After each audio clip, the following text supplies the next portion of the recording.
काफी टाइम से मैंने मीशो की वीडियोस नहीं डाली है चैनल पे, इसकी वजह से बहुत सारे लोग का रिक्वेस्ट आया था कि सर मीशो के ऊपर वीडियो डालिए, मीशो में कैसे ग्रो कर सकते हैं, स्पेशली अभी सेल सीजन आने वाला है, पूरा फेस्टिवल सीजन आने वाला है हमारा, तो उसमें कैसे प्रिपेयर करना है उसके बारे में बताइए। दोस्तों आज का वीडियो उसके बारे में ही होने वाला है। आज मैं आपको बताने वाला हूँ कि कैसे आपको आने वाले फेस्टिवल सीजन के लिए प्रिपेयर करना है, क्या चीजें आपको फॉलो करनी है, क्या चीजें आपको अवॉइड करनी है, इन सारी चीजों के बारे में आज की वीडियो में बात होने वाली है। तो अगर आप इसके बारे में जानना चाहते हो तो वीडियो को बिल्कुल भी स्किप मत करना, पूरी वीडियो को ध्यान से देखना ताकि आपसे कुछ मिस ना हो जाए। और आप ऐसे और वीडियोस देखना चाहते हो, सक्सेसफुल बनना चाहते हो तो अभी जाइए चैनल को सब्सक्राइब करिए। तो चलिए शुरू करते हैं।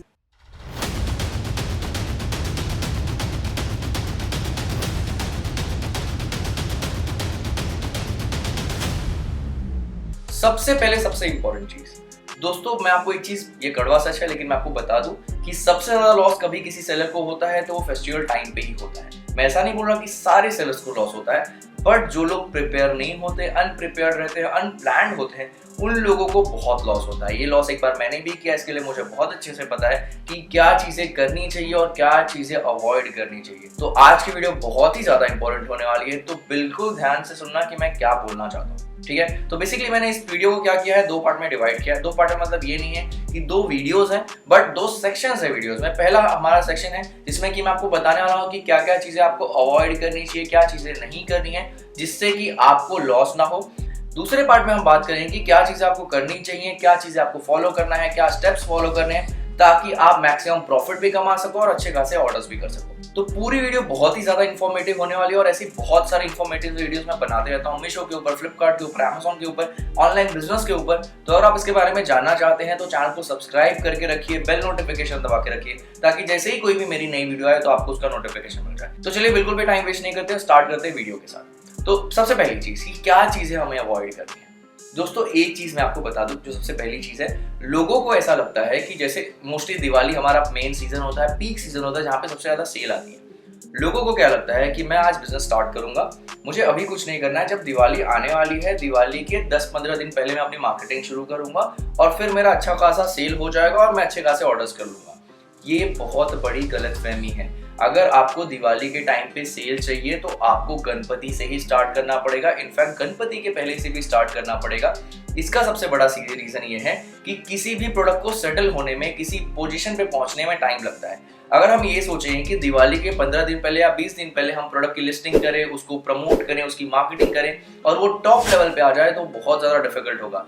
इसका सबसे बड़ा रीजन ये है कि उस टाइम पे बहुत बड़े बड़े सेलर्स अपना मार्केटिंग का बजट अच्छा खासा लेके बैठे होते हैं और वो जितना स्पेंड करते हैं उतना कोई भी नॉर्मल सेलर नहीं कर सकता। तो इसके लिए उस टाइम पे उनसे कम्पीट करने के लिए आपको 2 महीने पहले से ही अपनी चीजें स्टार्ट करनी पड़ेंगी। 2 महीने पहले से ही आपको सारी चीजें प्रिपेयर करके रखनी पड़ेंगी, तभी जाके आप उनसे कम्पीट कर पाओगे और अच्छे खासे ऑर्डर्स ला पाओगे। दूसरी चीज, इन्वेंट्री मैनेजमेंट। अगर आप पहले से सेल कर रहे हैं, इनफैक्ट अगर आपने पिछले दिवाली में भी सेल किया होगा तो आपको बहुत अच्छे से समझ में आ गया होगा कि इन्वेंट्री का बहुत बड़ा इशू होता है। स्पेशली अगर आप जनरल आइटम बेच रहे हो, ऐसे प्रोडक्ट्स जो कि फेस्टिवल टाइम पे बहुत ज्यादा बिकते हैं, पूजा के प्रोडक्ट्स हो गए, ट्रेडिशनल वेयर हो गए, ऐसी चीजें जो बहुत ज्यादा बिकती है, उसमें इन्वेंट्री का बहुत बड़ा इशू होता है। तो इसके लिए आपको क्या करना है, कभी भी सिंगल वेंडर के ऊपर डिपेंडेंट मत रहो। अगर आप मैन्युफैक्चरर हो तो आपके साथ ये इशू नहीं होता, बट अगर आप खुद किसी और से लेते हो, किसी थर्ड पार्टी से लेते हो, तो उन सारे सेलर्स को ये इशू बहुत ज्यादा होता है क्योंकि उस टाइम पे हर जगह मार्केट में डिमांड होती है। और अगर आप एक वेंडर के भरोसे रहोगे,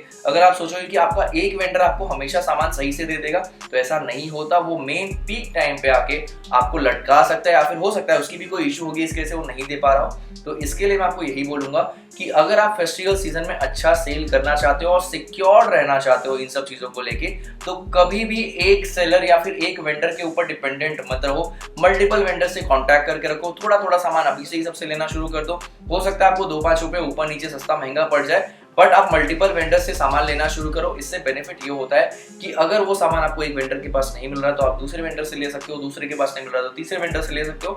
आपके पास ऑप्शन आ जाते हैं।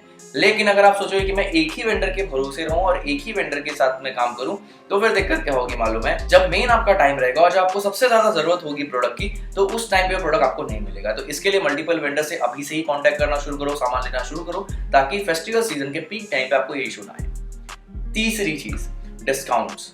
देखो, मैं ये नहीं बोल रहा कि डिस्काउंट्स देना गलत बात है या फिर डिस्काउंट नहीं देना चाहिए या फिर कम या ज्यादा देना चाहिए। कभी भी कैलकुलेट करके डिस्काउंट दो। अब ये नहीं सोचना है, बहुत सारे लोगों को, मुझे नहीं पता कि ऐसा क्यों लगता है कि मुझे 5,000 ऑर्डर आ जाए वो बेटर है, लेकिन मेरे को जेब से पैसे भरने पड़ेंगे चल जाएगा। नहीं समझ में आता मुझे कि ये क्या लॉजिक है कि जेब से पैसे भर के आप अपना बिजनेस करो, स्पेशली फेस्टिवल के टाइम पे। क्योंकि फेस्टिवल के टाइम पे दिक्कत क्या होती है मालूम है कि इस टाइम पे रिटर्न भी बहुत ज्यादा आते हैं। इसका सबसे बड़ा रीजन ये है वेयर हाउसेस। अब देखो, सब जगह से डिमांड आ रही है, सब जगह से लोग ऑर्डर कर रहे हैं, लोगों का प्रोडक्ट प्रोसेस हो रहा है, बट वेयर हाउसेस तो उतने ही है ना। वेयर हाउसेस उतने ही होते हैं, वेयर हाउसेस बहुत ज्यादा एक्सपांड नहीं किए जाते, और किए भी जाते हैं तो कुछ पर्टिकुलर टाइम के लिए ही किए जाते हैं। तो इसमें क्या होता है कि कभी कभी डिलीवरी लेट हो जाती है, कभी कभी मिस शिपमेंट हो जाता है, प्रोडक्ट यहाँ से वहां चले जाता है, गलत रूट पे चले जाता है, जिसकी वजह से लोगों को प्रोडक्ट टाइम पे मिलता नहीं। बहुत सारे लोग मल्टीपल ऑर्डर्स करके रखते हैं, उसमें से एक प्रोडक्ट खरीदते हैं, तो यहाँ पे रिटर्न के भी जो चांसेस है ना बहुत ज्यादा होते हैं। इसका मैं अगर आपको एक एग्जांपल दे दूं तो आप समझ लो कि अगर आपका नॉर्मल टाइम पे 10% रिटर्न हो रहा है तो फेस्टिवल टाइम पे हो सकता है वो 15% तक चले जाए। तो इसके लिए फेस्टिवल टाइम पे आपको इन सब चीजों के लिए प्रिपेयर रहना है, और डिस्काउंट भी उसी तरीके से देने हैं ताकि अगर आपका थोड़ा बहुत रिटर्न परसेंटेज ऊपर नीचे भी हो तो आपको बहुत ज्यादा लॉस ना हो। ठीक है, तो ये चीज आपको ध्यान रखनी है कि जब भी आप डिस्काउंट दे रहे हो तो प्रॉपर्ली कैलकुलेट करके रखो, और आपका जो भी रिटर्न परसेंटेज है उसको 2-3% एक्स्ट्रा पकड़ के रखो कि फेस्टिवल टाइम पे आपको अच्छा खासा रिटर्न आता है। तो आपको कोई भी डिस्काउंट देने से पहले एक बार अपना प्राइस चेक कर लें। चौथी चीज, स्पेशली अगर आप मीशो पे बिजनेस कर रहे हो तो दोस्तों मैं आपको बता दूं, मीशो की ब्रांडेड पैकेजिंग कुछ टाइम के बाद मैंडेटरी हो जाने वाली है। जैसा वो कर रहे हैं उसके हिसाब से मुझे लग रहा है कि आपको उसके बिना शिप करने ही नहीं दिया जाएगा। तो इसके लिए अगर आप ऑलरेडी यूज कर रहे हो, आपको पता है कि आपको इतना ऑर्डर वॉल्यूम के हिसाब से पैकिंग में लगती है, तो वो पहले से ही प्री ऑर्डर करके रखो, पहले से ही एक्स्ट्रा मंगवा के रखो। मैं आपको ये नहीं बोला कि बहुत ज्यादा इन्वेस्टमेंट आप उसमें करो, बट ये क्यों जरूरी है, देखो किसी भी वेंडर के पास जब एक साथ में बहुत ज्यादा डिमांड जाती है तो वहां पे आपको सप्लाई मिलना स्लो हो जाता है। और आपको ही पता है फेस्टिवल सीजन में हर कोई ऑर्डर करेगा मीशो की ब्रांडेड पैकेजिंग को, तो इसके लिए आप पहले से ही थोड़े एक्स्ट्रा मंगा के रखो। इन केस अगर डिले भी हुआ तो आपका जो प्रोडक्ट है वो टाइम पे शिप होता रहे और आपको कोई दिक्कत ना हो। दूसरी चीज में यह आ जाती है कि जैसा कि आपको पता है कि क्लेम मिलने में मीशो में बहुत ज्यादा दिक्कत हो रही है, तो इसके लिए अगर आप ब्रांडेड पैकेजिंग यूज करते हो, इनकेस अगर आप नहीं कर रहे तो मैं बोलूंगा कि यूज करना शुरू कर दो, क्योंकि वो यूज करने से आपको, मैं नहीं बोला कि 100% क्लेम मिल जाएगा, बट एटलीस्ट कुछ चांसेस होते हैं कि आपको क्लेम मिलना शुरू हो जाए। और आपको जो उसमें इन्वेस्टमेंट भी लग रहा है वो नॉर्मल पैकिंग से 1 रुपया फिर आई थिंक 50 पैसा ज्यादा लग रहा है, तो कोई बहुत बड़ा इन्वेस्टमेंट नहीं है, कोई बहुत ज्यादा डिफरेंस नहीं आ जाएगा आपकी कॉस्टिंग में, बट आपको ये सिक्योरिटी मिलेगी कि आपके कुछ अमाउंट ऑफ क्लेम्स जो है वो पास होना शुरू हो जाएंगे। तो इसके लिए अगर आप ब्रांडेड पैकेजिंग यूज नहीं कर रहे हो तो पहले तो खरीद लो, और इनकेस अगर यूज कर रहे हो तो पहले से ही थोड़ा प्री ऑर्डर करके रखो, ताकि फेस्टिवल सीजन के टाइम पे ऐसा ना हो कि आपके पास पैकिंग नहीं रहे और आपको नॉर्मल में शिप करना पड़े, और उस टाइम पे फिर जब वो प्रोडक्ट रिटर्न आए तो आप उसका क्लेम ना कर पाओ। फिफ्थ और सबसे इंपॉर्टेंट पॉइंट, ये मैं आपको फेस्टिवल सीजन के लिए नहीं, ये हमेशा ही सजेस्ट करता हूँ, और मैंने आई थिंक बहुत बार पहले भी बताया हुआ है कि कभी भी इन केस अगर आपको किसी भी प्रोडक्ट के ऊपर ज्यादा ऑर्डर आने लगे, ठीक है, पहली चीज तो है कि इन्वेंट्री मेंटेन करो, सारी चीजें चेक करते रहो। दूसरी चीज ये है कि आप उसका प्राइस चेक करो। बहुत सारे सेलर्स के साथ, इनफैक्ट आप भी जो वीडियो देख रहे हैं उनमें से ही बहुत सारे सेलर्स के साथ ऐसा हुआ होगा कि सडनली मीशो का प्राइस चेंज हो जाता है और पता भी नहीं चलता आपको लगता है कि यार ऑर्डर्स आ रहे हैं, मैं सारे ऑर्डर शिप कर दूंगा और मुझे कोई दिक्कत नहीं होगी, अच्छे खासे ऑर्डर्स, मेरा बिजनेस ग्रो होना शुरू हो गया है। लेकिन होता क्या है कि बैकएंड से जो आपने नहीं किया, बट मीशो के बैकएंड से वो ऑटोमेटिकली प्राइस चेंज हो जाता है। कभी कभी मेन प्राइस चेंज हो जाता है, कभी कभी रॉन्ग डिफेक्टिव प्राइस चेंज हो जाता है, और प्राइस 2-5 रुपए नहीं 50-60 रुपया, कभी कभी 100 रुपए भी चेंज हो जाता है। तो इसके लिए कभी भी ऐसा हो कि सडनली आपको किसी प्रोडक्ट के ऊपर बहुत ज्यादा ऑर्डर आने लग जाए, अचानक से ऐसा लगे कि यार बहुत ज्यादा ऑर्डर्स आ रहे हैं इसके, तो आपको खुश होने से पहले ये चेक करना है कि क्या उसकी प्राइसिंग में तो कोई चेंज नहीं हो गया, क्या वो प्राइस बहुत ज्यादा कम तो नहीं हो गया, क्योंकि ये बहुत मेजर इशू है और ये इशू लिटरली आपके बिजनेस को बंद भी करवा सकता है। तो इसके लिए हमेशा ध्यान रखो कि कोई भी ऑर्डर आए बहुत ज्यादा तो खुश होने से पहले प्राइस चेक करना है आपको, ठीक है। ये फेस्टिवल सीजन पे बहुत ज्यादा इंपॉर्टेंट है, क्योंकि सीधी सी बात है, देखो टेक प्रोडक्ट है, बहुत सारी चेंजेस होंगे इस टाइम पे उनके पोर्टल में भी, तो हो सकता है कुछ ना कुछ आपको भी इफेक्ट कर दे। तो इसके लिए फेस्टिवल सीजन पे ये चीज बहुत ज्यादा इंपॉर्टेंट हो जाती है आपके लिए। तो ये थी वो 5 चीजें जिसको आपको अवॉइड करना है, ध्यान रखना और इनसे बचना है, ताकि फेस्टिवल सीजन के टाइम पे आपको लॉस ना हो। अब बात करते हैं उन स्टेप्स की जो कि आपको फॉलो करने चाहिए अगर आप अपना बिजनेस ग्रो करना चाहते हो फेस्टिवल सीजन के टाइम पे और अच्छा प्रॉफिट कमाना चाहते हो। पॉइंट नंबर 1, अगर आप रिसेंटली मीशो के सेलर बने या फिर आप पहले से ही मीशो पे बिजनेस कर रहे हो और अपने बिजनेस को फेस्टिवल टाइम पे ग्रो करना चाहते हो, तो ये चीज समझ जाओ, जो कि आई थिंक मैंने आपको पहले भी बोली कि मार्केटिंग आपको अभी से स्टार्ट करनी पड़ेगी, तब जाके आपको फेस्टिवल सीजन पे रिस्पॉन्स मिलने वाला है। तो मैं नहीं बोला कि सारे ही प्रोडक्ट की मार्केटिंग शुरू कर दो, बट जिन प्रोडक्ट के ऊपर आपको रिस्पॉन्स मिल रहा है, जिनकी विजिबिलिटी अच्छी है, जिनका कन्वर्जन अच्छा है, उनके अगर ऑर्गेनिक ऑर्डर्स आ रहे हैं, तो आपको उसकी मार्केटिंग कंटिन्यूअस अभी से ही शुरू करनी है। इसका सबसे बड़ा रीजन क्या है कि जितनी आप मार्केटिंग करोगे उतनी उसकी रैंकिंग बढ़ती जाएगी, और जितनी रैंकिंग अच्छी होगी उतना उसका कन्वर्जन रेट फेस्टिवल टाइम पे बहुत ज्यादा बढ़ सकता है। तो इसके लिए मार्केटिंग अभी से ही शुरू करनी है, आपको दिवाली का वेट नहीं करना है। जितनी जल्दी मार्केटिंग शुरू करोगे उतना ही ज्यादा आपको पीक सीजन में उसका बेनिफिट मिलेगा। पॉइंट नंबर 2, अगर आप कोई ऐसा प्रोडक्ट बेच रहे हो जो कि फेस्टिवल से रिलेटेड है, फॉर एग्जांपल अगर मैं आपको बताऊं कि मोदक पट्टी होती है, बेसिकली जो मैं भी बेचता हूं, मोदक पट्टी होती है, जैसे कि मोदक बहुत इजीली बनते हैं, या फिर पूजा की थाली हो गई, या फिर दिया हो गया, या फिर कोई किचन का प्रोडक्ट हो गया, या फिर कोई कपड़े हो गए फेस्टिवल सीजन वाले, ऐसा कोई प्रोडक्ट बेच रहे हो तो आपको ये चीज ध्यान में रखनी है कि आपको थोड़ा सा एक्स्ट्रा इन्वेंट्री रखना पड़ेगा। और जो आपकी सेलिंग है, ठीक है, ये पॉइंट ध्यान से सुनना कि आप जो भी मार्केटिंग कर रहे हो, फॉर एग्जांपल अगर मैं गणपति के लिए मार्केटिंग कर रहा हूँ, ठीक है, गणपति में मोदक पट्टी के लिए मार्केटिंग कर रहा हूँ, तो जैसे ही गणपति स्टार्ट हो रही है उसके 2 दिन के बाद मैं उसकी मार्केटिंग बंद कर दूंगा। सबसे बड़ा रीजन, अगर मैं वो मार्केटिंग बंद नहीं करूंगा तो उसमें 2 चीजें होंगी। सबसे पहली चीज, अगर मैं मार्केटिंग चालू रखूंगा तो उसके ऑर्डर्स आएंगे तो मुझे डिस्पैच करना पड़ेगा। अगर मैं डिस्पैच करूंगा तो हो सकता है बहुत सारे लोग जिनके घर पे 5 दिन की गणपति है, 7 दिन की गणपति है, फिर 11 दिन की गणपति है, उनको उस टाइम पे वो प्रोडक्ट डिलीवर ना हो। और ये ऐसा होता ही है, मेरा 3 साल का एक्सपीरियंस है, मैं 3 साल से इस प्रोडक्ट को बेच रहा हूँ, और ये मैं अपना एक्सपीरियंस शेयर कर रहा हूँ कि एक जैसे ही वो गणपति शुरू होगी 2 दिन के बाद ये चीजें मार्केटिंग करना, या फिर आपका कोई भी उससे रिलेटेड प्रोडक्ट है तो उसकी मार्केटिंग करना, उसका स्टॉक खरीदना बंद कर देना। जितने ऑर्डर आए ठीक है, आपको उसके लिए कोई भी एक्स्ट्रा एफर्ट नहीं डालना है। ये पॉइंट लिख के ले लो। अगर आप ये चीज नहीं करोगे, अगर आप ये चीज को फॉलो नहीं करते हो, तो आपको पक्का लॉस होने वाला है। तो अगर आप प्रॉफिट कमाना चाहते हो, अगर आप जेन्युइनली ग्रो करना चाहते हो बेसिकली, तो लालच नहीं करना है। 2 दिन पहले मार्केटिंग रोक दो, जितने ऑर्डर आए ठीक है, उससे ज्यादा आप और ज्यादा लालची चक्कर मत जाओ। कि अल्टीमेटली क्या होगा, लालची चक्कर में आप मार्केटिंग चालू रखोगे, आपके ऑर्डर आते जाएंगे, आप डिस्पैच करते जाओगे, और उतने ही स्पीड से वो रिटर्न आना भी शुरू हो जाएंगे। तो इसके लिए थोड़ा सा प्रिकॉशन लेके रखो। किसी भी चीज के पीक टाइम पे जैसे ही वो चीज शुरू हो जाए बंद कर दो, ठीक है, क्योंकि ये सारी बहुत टाइम सेंसिटिव चीजें हैं। अगर कोई भी, आप ही सपोज करो, अगर मेरे घर पे 5 दिन की गणपति है, मैंने मोदक पट्टी ऑर्डर की और मुझे 7वें दिन डिलीवर हो रही है, मैं क्या करूंगा? उसका कोई यूज नहीं है तो मैं उसको रिटर्न कर दूंगा। हो सकता है मैं उसको चेक करके रिटर्न करूँ या फिर आरटीओ रिटर्न करूँ। दोनों ही केस में आपका लॉस होता है, पैकिंग का लॉस होता है, रिटर्न कॉस्ट लगता है, डैमेज भी होता है बहुत बार सामान। तो इसके लिए थोड़ा सा प्रिकॉशन लेके रखो इन सब चीजों में, ताकि आपको अल्टीमेटली प्रॉफिट हो, लॉस ना हो। पॉइंट नंबर 3, जो भी आप प्रोडक्ट बेचना चाहते हो किसी भी कैटेगरी में, फॉर एग्जांपल अगर आप पीसी क्लोथिंग कैटेगरी में बिजनेस करना चाहते हो, या फिर आप किचन कैटेगरी में बिजनेस करना चाहते हो, या फिर आपका पूजा आइटम्स का प्रोडक्ट है, जो भी कैटेगरी का आपका प्रोडक्ट है, अभी से ही ट्राई करो जितनी आप इन्वेंट्री ला सको उतना बेटर है। देखो ये मैंने वही चीज बोली। देखो फर्स्ट पॉइंट और थर्ड पॉइंट क्यों रिलेट करता है, इसका सबसे बड़ा रीजन ये है कि हम फेस्टिवल के टाइम के लिए नहीं रुक सकते, ठीक है। हम ये नहीं सोच सकते कि यार हमें उस टाइम पे ही वो प्रोडक्ट लाना है, नहीं हो सकता ऐसा। हमें अभी लाना पड़ेगा, अभी लिस्टिंग करनी पड़ेगी। हो सकता है आपको ऑर्डर्स अभी उतने ना आए, थोड़े बहुत ऑर्डर्स आए, बट अगर आपको ऑर्डर्स चाहिए तो अभी से ही मेहनत, अभी से ही इन्वेंट्री और अभी से ही एड चलाने पड़ेंगे। यह चीज अपने दिमाग में डाल दो।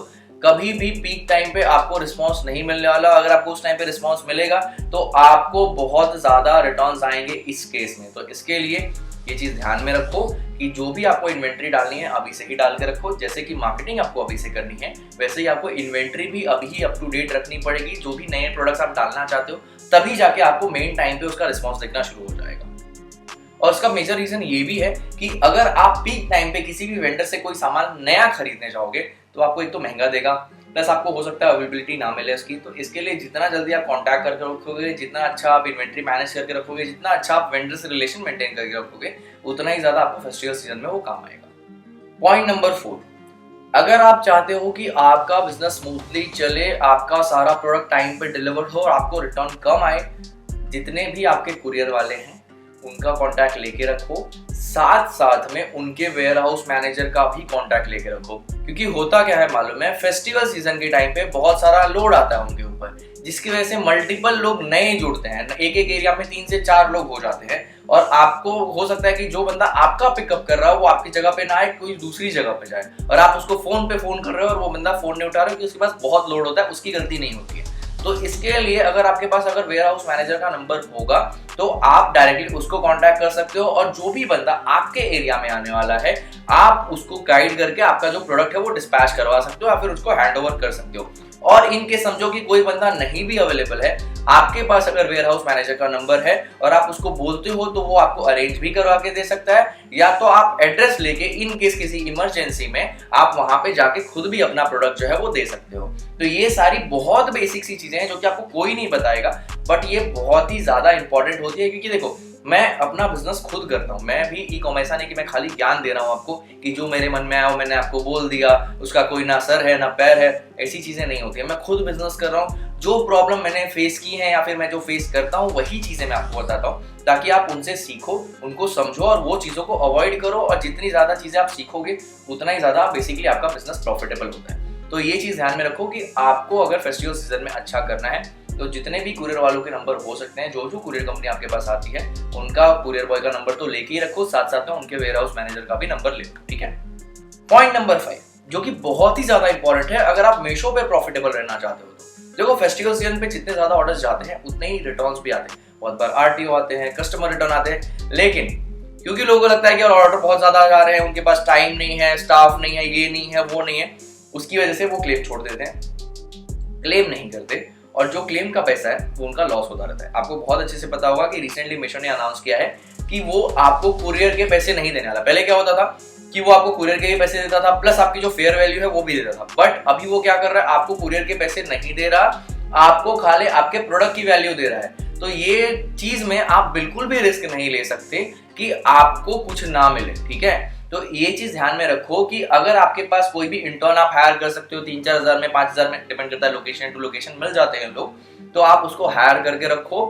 मैं नहीं बोल रहा कि आज से ही हायर कर लो, बट अगर आपका एक बार फ्लो शुरू हो जाए तो पहले से ही कॉन्टैक्ट करके रखो कि उस टाइम पे जल्दी कोई मिलेगा नहीं आपको, तो पहले से ही कॉन्टैक्ट करके रख लो, 4-5 हजार रुपए उसके महीने के दे दो और उसको क्लेम करना सिखा दो, ताकि जो भी प्रोडक्ट आए आपका रिटर्न वो उसको क्लेम कर सके, और आपका वो जो 4-5 हजार रुपया अगर आपका अच्छा खासा फ्लो है तो ऐसे वसूल हो जाएगा, और आप साथ साथ में प्रॉफिट भी कमाओगे और आपको लॉस भी नहीं होगा। तो अगर आप प्रॉफिट कमाना चाहते हो तो ये चीज आपको ध्यान रखनी है कि आपका क्लेम मिस नहीं होना चाहिए। दोस्तों, ये थी वो सारी चीजें इसको कि आपको फॉलो करना है अगर आप लॉस से बचना चाहते हो और अपने फेस्टिवल सीजन को प्रॉफिटेबल बनाना चाहते हो। अगर आपको लग रहा है कि मैंने कोई चीज मिस कर दी है तो प्लीज कमेंट करके बताइए, उससे बहुत सारे लोगों की हेल्प हो सकती है। और अगर आपको कोई भी डाउट है इस वीडियो को लेके तो आप कमेंट करके लिख सकते हो, मैं ट्राई करूंगा लाइव सेशन में या फिर आपका कमेंट का रिप्लाई करके उस डाउट को सॉल्व करूं। और अगर आपको वीडियो पसंद आई और आपको वीडियो अच्छी लगी है तो प्लीज वीडियो को लाइक कर दीजिए। और अगर आप ऐसे और वीडियो देखना चाहते हो, ऑनलाइन बिजनेस के बारे में सीखना चाहते हो, सक्सेसफुल बनना चाहते हो, तो अभी चाहिए चैनल को सब्सक्राइब करिए। दोस्तों, इस वीडियो के लिए इतना ही, फिर मिलते हैं एक नई वीडियो।